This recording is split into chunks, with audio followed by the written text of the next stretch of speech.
thank you for joining us today. This edition is brought to you by Church on Main, a welcoming and affirming church that is a safe place for you to be loved and accepted because we believe that's what Jesus wants us to do.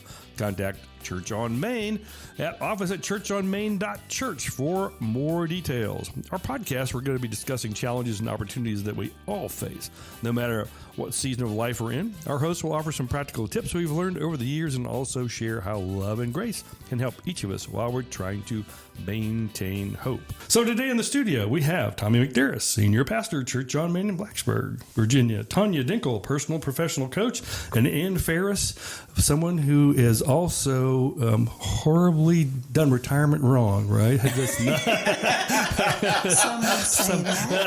Failed retirement terribly. A very dedicated member of our church. So we're going to thank you for joining us on today's Renewed Mind. We are very blessed to have you listening today. We're going to talk about serving the least of these. So, in a world that rewards prosperity and want for nothing, the most vulnerable are often overlooked. So who steps in to help and serve?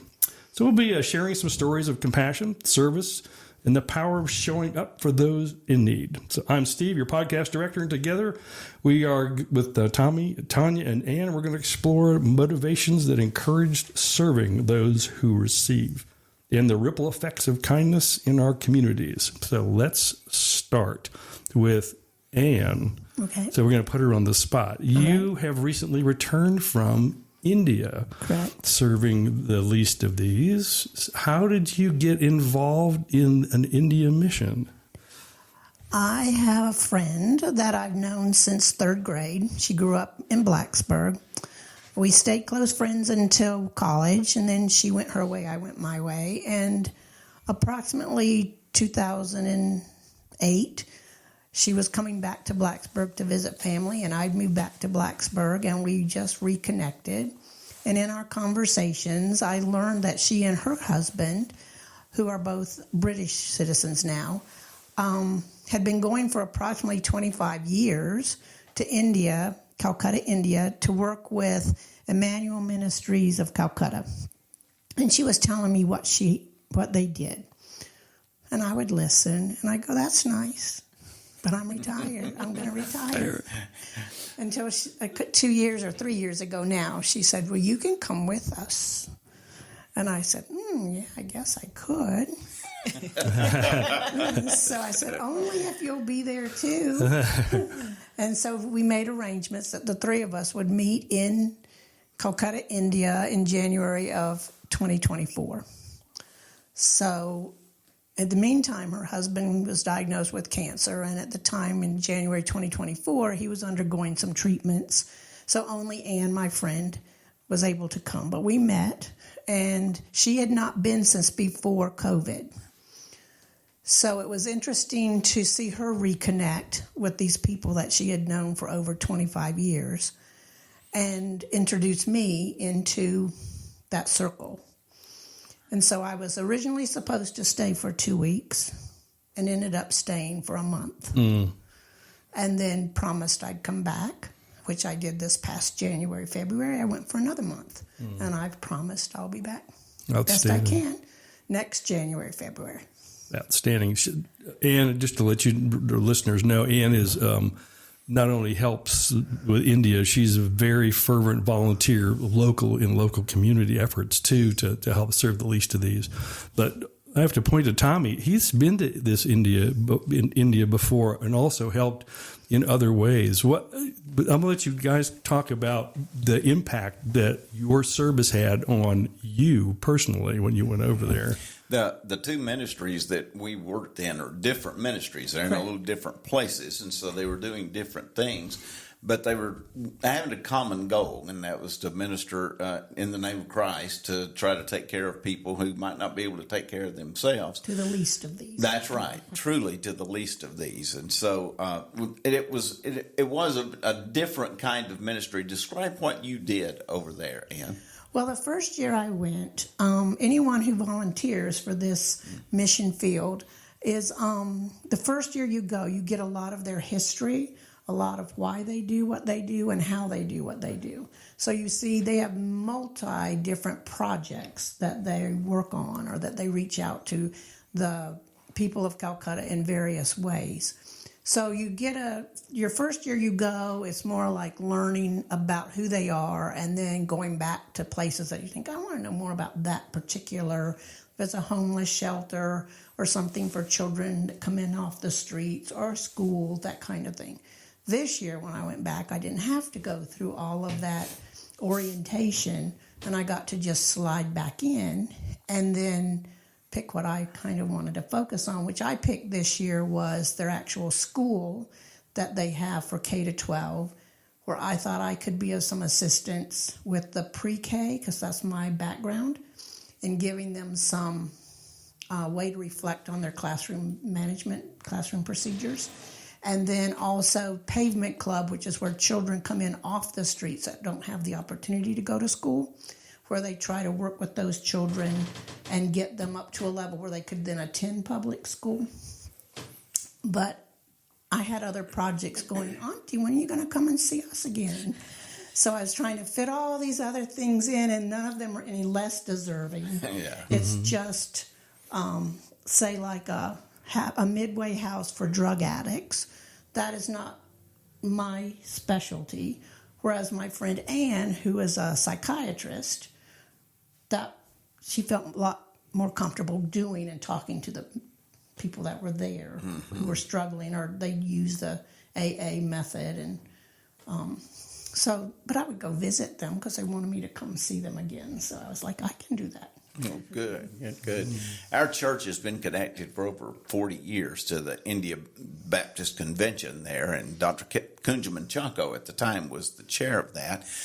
And if there's ever been an entrepreneur in this world, it's Kunjaman Chako. He just saw needs that were there within his region of India in the state of Kerala, and he just started working to meet those needs. One of the needs that he came across was orphans, lots of them. And they were not, all of them weren't true orphans. A lot of them were the children whose parents had been arrested and sent to prison for various kinds of things. Government takes no responsibility for anybody's children if they have to send them to prison. So if there's not a relative that can take those kids are on the street. And so he gathered all of those kids up, and they built orphanages there, and we financially helped with that and tried to contribute to it. And then we would go over there periodically and take medical teams with us, and would take care of some of those kids, and that grew into building a seminary there for the ministers of that region, and our church built several of the buildings that were there with that. And then some of us would go over there and lead pastor schools during that period of time, and would try our best to try to figure out how to minister to those children. And then we would take those medical teams up into the tea plantations, which were the poorest areas, and we would try to offer medical care and then a witness for Christ while we were there. And some of that has worked very well, but the government of India has become far more restrictive of the Christian church and its mission than it had ever been before. And so those orphanages have had to close. What they've done is they've taken those children and they put them in homes of the members of the Christian church, and then they take the funds and try to support them and help them to take care of those kids. It's sad that what has happened with that, but we're still taking care of those kids in exactly the same way. So exactly. With the ministry that I volunteered with, or do volunteer with, they had 2 orphanages, which as of last December, both of them have had to close because of government restrictions. And they have turned both of those into programs which are more or less they service the whole family now for children that have parents that work. And these children would just be kind of wandering the streets or left home alone, so they can come to the centers before school. Then they see that these children get to school. They feed them breakfast, get them to school. The children come back to these 2 centers after school. They take care of them, feed them dinner, and then send them home. But then they have family workshops. And one of the stories I heard from that was like, they always say grace, a prayer over their meals. So one of the young men, the little boys that would come, went home and told his family when they got ready to eat, we need to say grace. Oh, wow. And the parents were like, a lot of Christianity is like 4% of the religion there. And so for some of these people, it's the first they've had exposure to our type of praying, like at mealtime and that type of thing. So, through working and helping the children and then helping the families, and you can show them you're Christians by what you do. That's right. That's right. What's your favorite part of the work that you're doing there when you get to go? The people. It's amazing to go there. I said your 5 senses are just overloaded when you go. Walking down a street, when I give a talk, I tell people to imagine there's all these different languages because there's different Indian dialects that are being spoken. And then there's also, like I'm speaking English and other people are speaking other languages. And then have the noise of cars and traffic and horns beeping and bells ringing. And there really is no sidewalk per se because they're filled up with vendors, or you're walking in the streets and then you're smelling what they're cooking right there, and you're seeing the women wear the most beautiful colors. It's just like you're overwhelmed, but it's the people. I say that they're so helpful. Like if I was never afraid walking there. We did help the least of the least, because they may say there's not a caste system in India any longer, but there's still obvious ranking of who gets what help. I was going to say, they say there's not a caste system, but there's a caste system. And so but the people that would be the lowest of the low smile. Like you can walk into the slum areas and they'll meet you at the door with a smile on their face. They're just appreciative of everything you do. They just want to be with you. I found most of the people in India to be very warm and gracious people, very kind to deal with. Mm-hmm. I think they bring that those that have immigrated here or come here to study. We have a lot of exchange students and foreign-born students here in Blacksburg because of the university. Right. I feel like they bring that with them here, too, Indeed. if we allow them to show us. Right. I think that there's just a graciousness that I will say they don't always show that to each other like they do to a foreigner, though. Would you agree with that? I would agree because, your first impression is they talk very loudly to each other. And so it's almost what we would say you're being really abrupt with that person. But that's just their normal way of talking. And so when you get over that, and like you said, if they saw me drop a package on the street, I would have 10 people come and give it to me. Whereas maybe someone of their own nationality dropped a package on the street, there'd be somebody who needed that package and would take that package. I actually had that experience, except it was a lot more than a package. I pulled out my wallet and did not realize, but I dropped a check for $10,000 that was going to that ministry on the floor. And we went out to get in the car, and a man came running out who read English very well and handed it back to me and said, I think you dropped this in here. And I thought, yes, I did. I dropped $10,000 in the floor. But they do you see them taking care of each other, though, in the slum areas, that they're not each for themselves.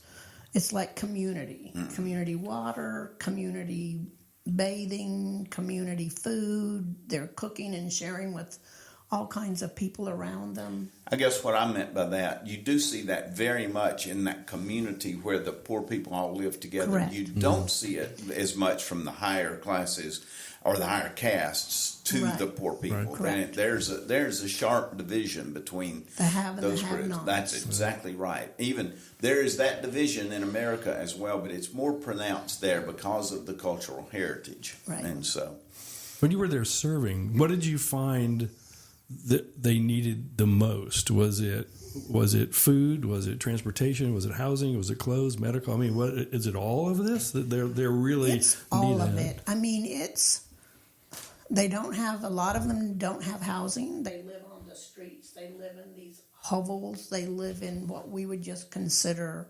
nothing. Piles of bags are the walls, and it's dirt everywhere. And so housing they don't have.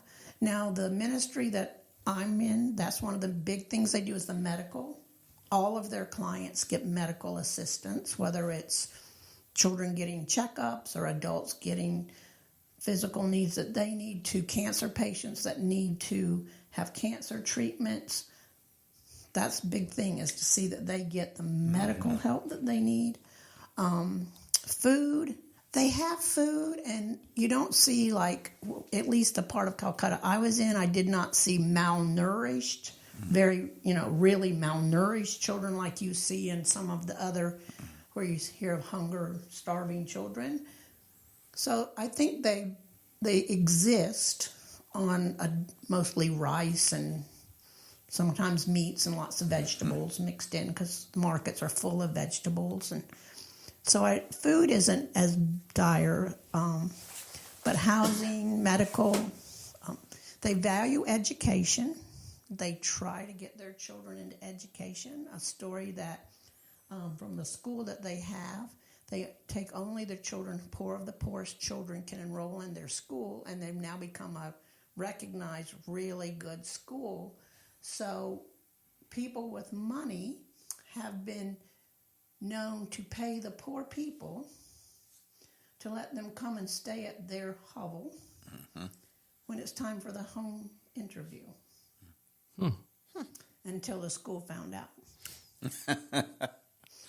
Oh. Because you don't all of a sudden go from having nothing to having everything. right. So that's very interesting that the school is that highly regarded, that people with money that could send their children to other schools want to get into this school, but they only serve children from the slums, the low housing areas.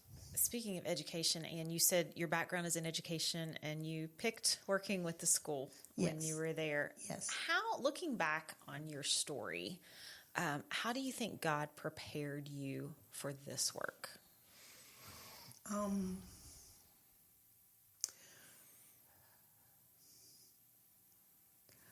We stumped her. That's a rare thing with Anne. I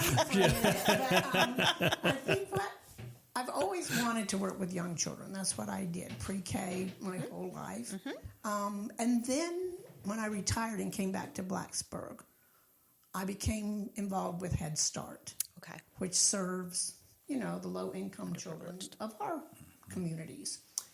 So that kind of, and I always knew Head Start existed, but I never really looked into Head Start until I came here, and then I went, well, shoot. I could have been doing this. I could have been doing this a long time ago.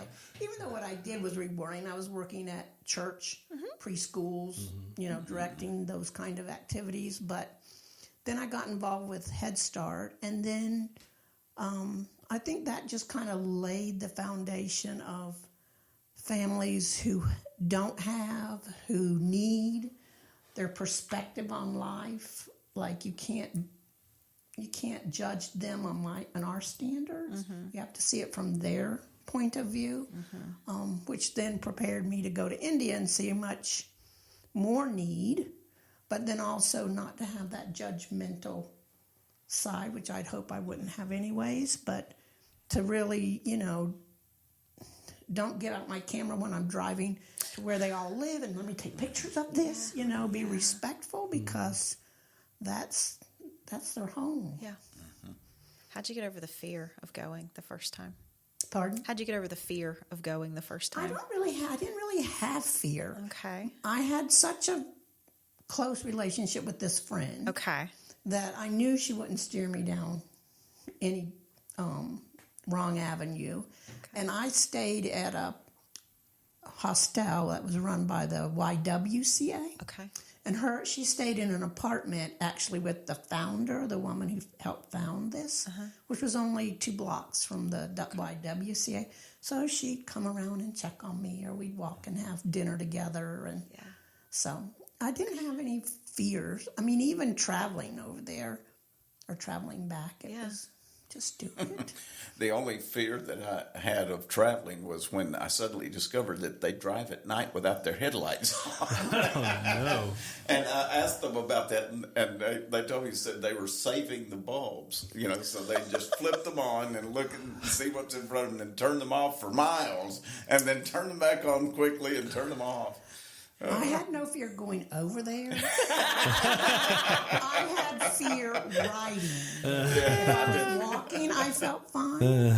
But the first year I went, last year, I couldn't sit in the front seat of any type of vehicle, whether it was somebody riding a bike and pulling you in a little rickshaw, or their 3-wheeled little taxis, or a bigger taxi. No front seat for me. No. I just knew I was going to die. That's kind of how we felt when we were over there. I was going to die. And everybody drives all at once, and they blow their horns the entire time. There must be rules. There has to be. There has to be rules, but they don't follow them. I could tell. And even if they did, it didn't quite make sense to us because we drive the line rules here. And, I'm holding on for dear life. I'm thinking we're going to crash. And the first night I got there, it was at night when we landed, and driving from the airport into the city, the part of the city we were in, I was like, I feel like I'm in a real-life pinball machine. The lights flashing and the bells ringing and being bumped. You felt like you could be a ball that any time a flipper would hit you. I was like, oh, my gosh. I had the episodes of driving at night. One night we had 2 drivers bringing us back from a religious meeting that we had. And they decided to start kind of racing each other when they're driving, 80 miles an hour down this road with no headlights. And so that was a little scary that night. I've had 2 other scary episodes that had nothing to do with the people. First night we were there, I couldn't sleep, so I got up and walked around outside. When I came back in the next morning, the man said, you might not want to do that. The cobras come out at night. I thought, oh, Lord. I'm afraid of snakes anyway. That might be appropriate for like a pamphlet or something when you check in. You might check in, let you know that. And then the other was I was in a bedroom and I was just sitting on the bed and I looked over and a monkey just came walking in and came over and stood and looked at me and I thought, I don't know whether this monkey's going to be friendly or not. Don't actually close. Yeah, that's right. And the door was standing wide open. This monkey just made himself at home. And so I got a little nervous at that point. So. I just have to say to our listeners who now have a mental image of Tommy with a monkey in his room, we are all laughing hysterically. Well, he turned out to be a very friendly monkey. He just turned around and left. So. And there's things that you have to, you just have to go, that's the way it is, and I'm not going to react. Because several times I'd be out at a project or even in the hostel down in the dining room, and rats would just be big rats running around. And, I'm like, oh, my God. And then you just go, nobody else is reacting. So don't react. And how has that followed you home?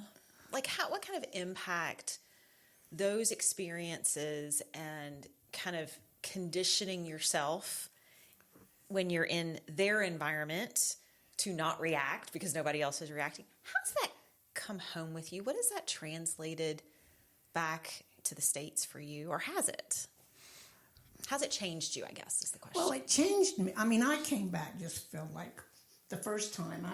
And this time, too, I felt full, like I'd been filled up. I don't know that it changed myself that much. I don't feel, other than just the spiritual side of me, I don't think it changed how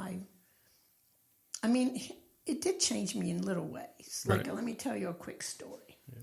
So I'd been back about 2 or 3 weeks, and it was my turn to fill what our church has, and we call it the blessing box, where we put items out in a box, a wooden closed-in box, where people in the community come and get food items or hygiene items if they need it.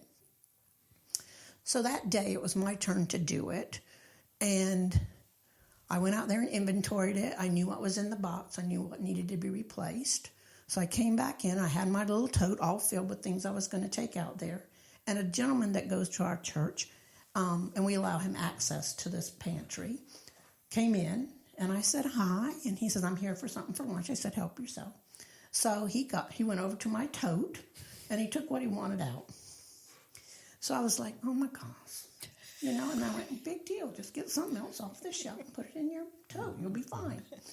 Then when I went back, I realized that I'd taken the very last container of macaroni and cheese.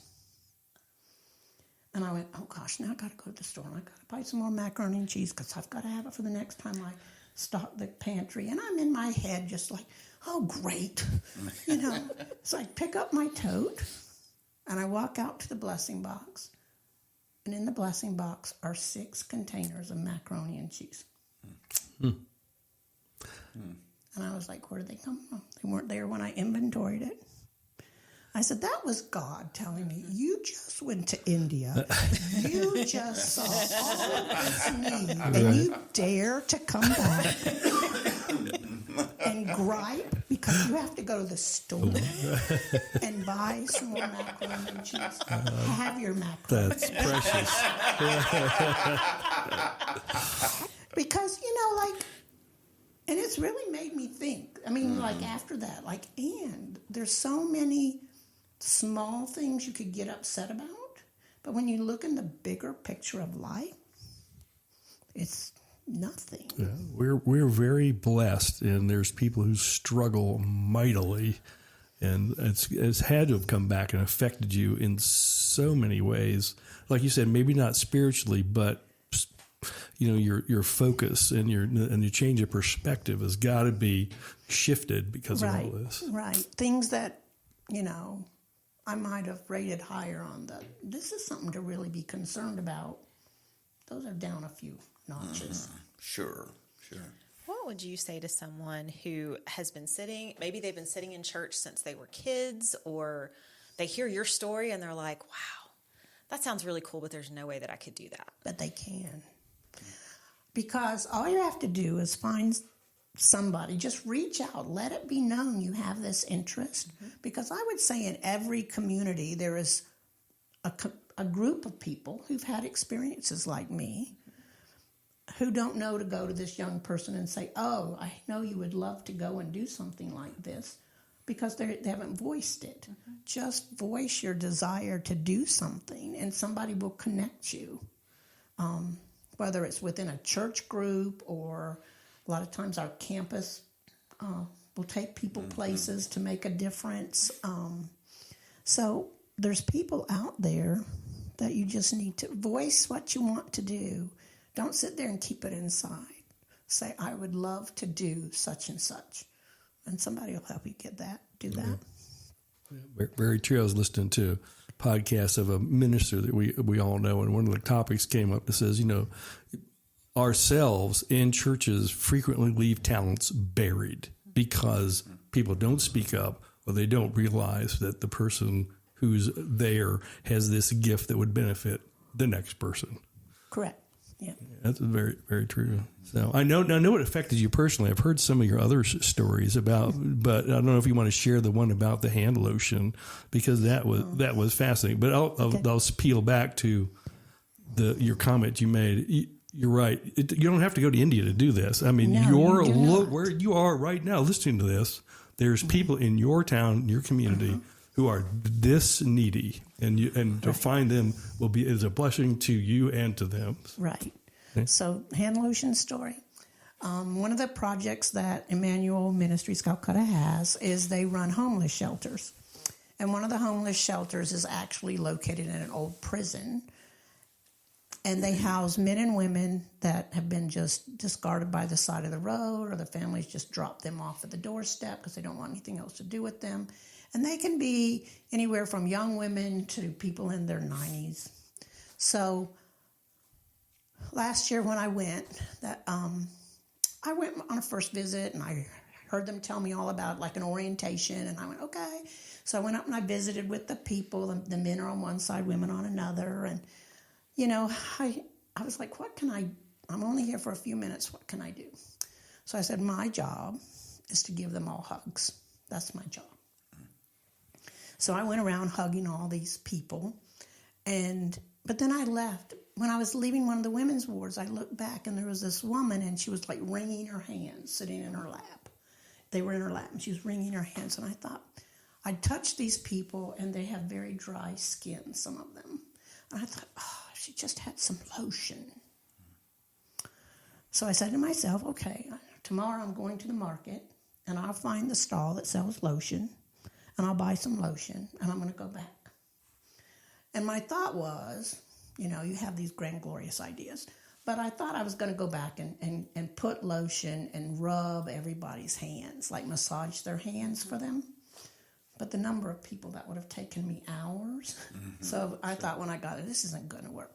But when I walked in, I first started with the women, and I gave them lotion. And some of them said they'd never had lotion. Mm-hmm. So just the idea that they could rub their hands, and somebody thought about that one little thing would make a difference. So then I turned to the people, the staff, and I said, well, what about the men? Do they want lotion? Mm-hmm. And they went, probably. So yeah, I went over and I gave lotion to the men, and they were rubbing it in because they have this dry skin. And so then I'll bring it to this year. I went back, and I went back to that homeless shelter, and one of the men went, I remember you. You brought the lotion. Oh my! Just a simple act of putting a squirt of lotion in somebody's hands and letting them have that. It was simple to you, but it was life-changing for him. Right, and so like you said, Steve, you don't have to go to India to do that. Go out to some nursing home facility and offer to put lotion on some people's hands. And the things you do don't have to be grand gestures either. It's just to show that you care. Right. And you see them. Yeah. I was listening to a podcast yesterday, which actually was talking about that, with how the majority of people who are having challenges of any sort, if you really drill it down, it's that they don't feel seen. Mm-hmm. And it was a psychological study that was done, and that was kind of the crux of it. But they went to doctor's visits, and, the doctor's not looking at you. They're busy charting, and you're listening, and you're going, do you get the whole picture, right? Because people aren't feeling seen. Mm-hmm. Because it's one thing to walk in and just say, oh, hi, it was nice to see you. Right. Mm-hmm. Another thing to go in and hug them. Mm-hmm. And not tooting my own horn, but then to think, what little thing. And I would never thought of it if this woman wasn't wringing her hands. Mm-hmm. And sometimes it's just a conversation. Yeah. To sit and actively listen and ask questions. I mean, I think about my grandparents loved it, and I never got it then. I didn't get it till I was an adult, right? But they just wanted to listen to what you were doing. Mm-hmm. And how exciting, and I'm doing air quotes, your life was, because really at 5 and 6, how exciting is it truly? But they just wanted to hear, and they wanted to connect, and they wanted to engage. And the joy that brought to them, I wish I had appreciated it when I was younger. 5 and 6 might have been a little too young to appreciate, but as a teenager, I could have appreciated it, and I still didn't. So, yeah. I've thought the same things about my grandparents sometimes, particularly my mother's mother. She did so enjoy having any of us come and just sit and talk and tell her what we were doing and and what's going on in our lives, and she was thrilled by that. Mm-hmm. And I don't think any of us, even into our teenage years, quite understood how much that meant to her to just have us drop by and share our life with them for just a little while. Well, even now, so I am 48 now, and I remember distinctly at ages 4 and 5 going to my great-grandmother's house. And it was a joy, just joy to my heart still. I love sitting there thinking about Rosie sitting in her chair in the kitchen, and I'm across the table. And she always had a fresh coconut cake. Oh, which was amazing. And I'd have coconut cake, and she'd pour me milk, and she would either have a cup of coffee or a beer. It was one of the two. Which morning or afternoon, depending on when I was there, I guess that dictated. But like, even for me now, looking back that many years, it still holds a special place for me.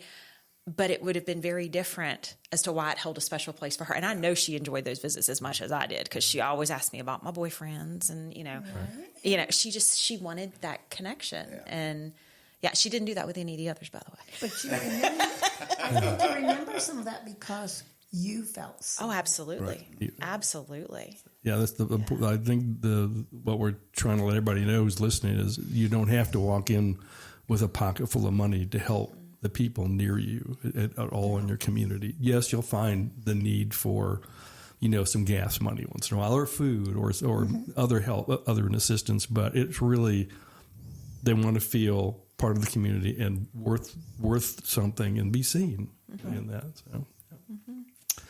So, Anne, you talked about clothing earlier and how beautiful the clothing is. And I know we're not on video, but I just want to call out your outfit, because you said you intentionally dressed today as you would dress if you were even in down Calcutta. To the shoes, because I couldn't wear pretty shoes there because I had to walk and it's dirty.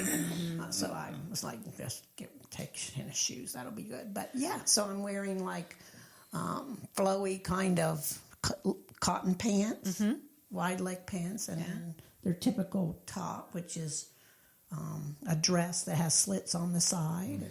It's very pretty. It's beautiful and looks very comfortable.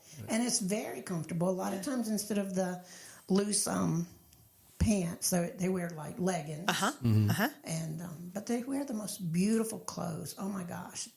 Even the people who have almost nothing, the women find some way to get scraps of material and have something beautiful on, or they wear the most gorgeous earrings. I used to wear big earrings and quit, and went over there this year, and I was like, oh my gosh, I should do that again. But that's not me now. But I did buy some, but you won't see me wearing them. Oh, come on. Come on, man. They wear those gorgeous earrings and bracelets. I can't think of any reason why you shouldn't wear that. That's I know. But, little bling, right? Bring some joy. Yeah, they do. They wear. It's comfortable, but it's beautiful what they wear. Outstanding.